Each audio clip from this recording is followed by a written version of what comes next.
نحمدہ و نصلی علی رسول الکریم اما بعد فاعوذ باللہ من الشیطان الرجیم بسم اللہ الرحمن الرحیم و عباد الرحمن، رحمان کے خاص بندے، رحمان کے مقرب بندے، رحمان کے اصلی بندے، الذین یمشون علی الارض ہونا،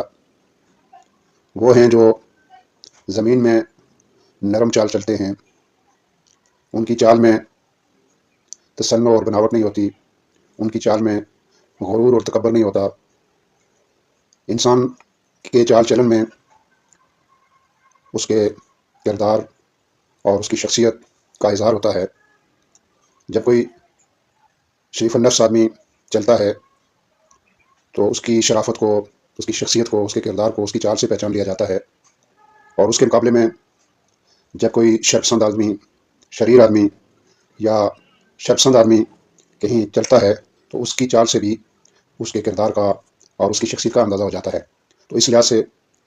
عباد الرحمن، اللہ کے خاص بندے، رحمان کے خاص بندوں کی یہ پہچان بتائی گئی ہے کہ وہ زمین پر نرم چال چلتے ہیں، عاجزی سے چلتے ہیں اور وقار کے ساتھ اور ایک فطری چال چلتے ہیں۔ یہ ان کی پہلی صفت بیان کی گئی ہے۔ پھر ان کی دوسری صفت یہ بیان کی گئی ہے وَإِذَا خَاطَبَهُمُ الْجَاهِلُونَ قَالُوا سَلَامًا، جب ان کا واسطہ جاہلوں سے پڑتا ہے تو وہ ان سے سلام کر کے، سلام کہہ کے رخصت ہو جاتے ہیں، الگ ہو جاتے ہیں۔ یہاں جاہلوں سے مراد وہ نہیں ہیں کہ جو پڑھے لکھے نہیں ہیں یا ان پڑھ ہیں، بلکہ یہاں جاہل سے مراد وہ افراد ہیں کہ جو جہالت پر اتراتے ہیں، بدتمیزی پر اتراتے ہیں۔ تو ایسے جو ہے وہ لوگوں سے الجھنے کے بجائے جو رحمان کے بندے ہوتے ہیں وہ اپنے آپ کو بچا کر شائستہ انداز سے ان سے الگ ہو جاتے ہیں۔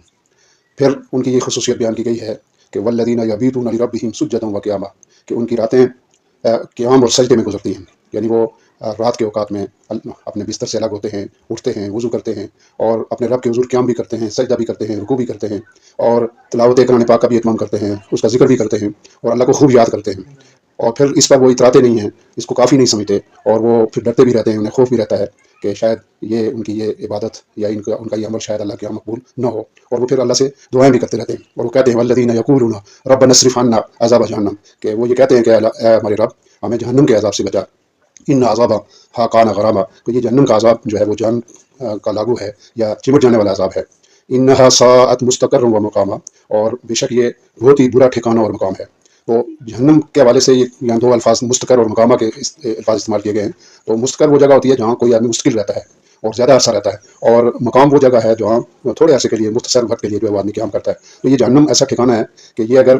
کسی کا مستقل ٹھکانہ ہوگا تو وہ پھر بھی بہت ہی برا ہے، اور اگر مختصر وہاں قیام کرنا پڑے تو پھر بھی بہت برا ہے۔ تو اللہ سے دعا ہے کہ اللہ تعالیٰ جو عباد الرحمن کی جو خصوصیات یا جو صفات جو ہم نے دیکھی ہیں، ان خصوصیات کو اپنے اندر پیدا کرنے کی توفیق عطا فرمائے۔ وآخر دعوانا الحمد للہ رب العالمین۔